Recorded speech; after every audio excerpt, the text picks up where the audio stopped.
ഇത്തവണത്തെ നിയമസഭാ ഇലക്ഷനോടനുബന്ധിച്ച് ഇന്ന് നമ്മൾ എത്തിയിട്ടുള്ളത് കടുത്ത ത്രികോണ മത്സരം നടക്കുന്ന തൃശ്ശൂരിലെ സ്ഥാനാർത്ഥികൾക്കൊപ്പമാണ്. തൃശ്ശൂരിലെ BJP സ്ഥാനാർത്ഥിയായ ശ്രീമതി പത്മജ വേണുഗോപാലാണ് നമുക്കൊപ്പമുള്ളത്. നമസ്കാരം. തൃശ്ശൂരിന്റെ ഹൃദയത്തിലാണല്ലോ, അപ്പൊ എവിടെ വരെയായി തൃശ്ശൂരിലെ പ്രചരണങ്ങളൊക്കെ? നല്ല രീതിയിൽ പോകുന്നുണ്ട്. പാർട്ടിക്കാരൊക്കെ നല്ല കട്ടയ്ക്ക് കൂടെ നിൽക്കുന്നുണ്ട്. ഇപ്പൊ തന്നെ നിങ്ങൾക്ക് നോക്കിയാൽ കാണാമല്ലോ. അപ്പൊ അങ്ങനെയുള്ളൊരു ബുദ്ധിമുട്ടുകളൊന്നും എനിക്കില്ല.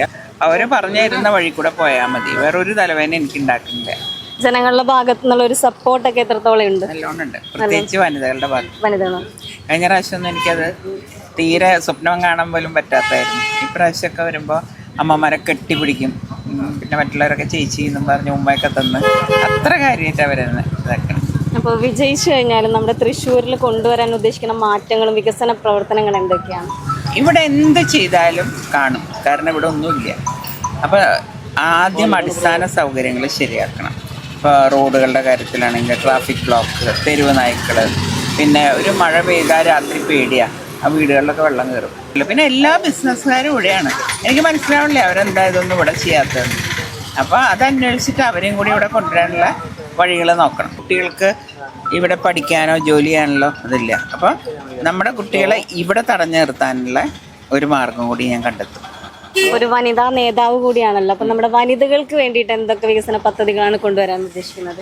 അല്ല, വനിതകളുടെ കാര്യത്തിൽ മോദിജി എന്നെ വളരെ സപ്പോർട്ടാണ്. അപ്പം നമ്മൾ എന്താണ് ചോദിക്കണമെന്നുണ്ടെങ്കിൽ അദ്ദേഹം ചെയ്തു തരും.